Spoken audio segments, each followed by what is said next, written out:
հետ լուրը լսելուց հետո ձեր զգացողությունը։ Լուրը լսելուց հետո իհարկե առաջինը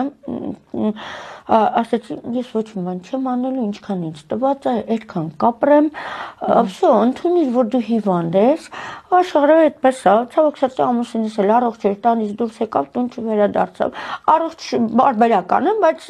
իր 57 տարեկանի համար ինքը հա ցույց չէր տալիս, ասել չէ, ընդունեցի, որ լավ, բայց ասել եք բուժում չեմ անի, սա է ինքնապաշտպանական ռեակցիա։ Ես ընդունեցի, որ գալու եմ տուն, գնացինք բժշկի, ասեցին օպերացիա է պետք, միանգամից նորմալ մարդը սկսում է հաշվարկել իր հնարավորությունները։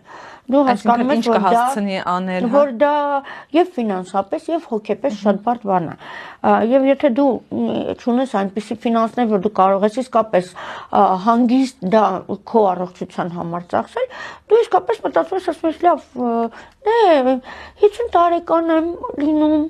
արդեն կյանքը տեսել եմ, փառք Աստծո, մեծ աղջիկ ունեմ, աղջիկս ոտքի վրա աշխատանք ունի,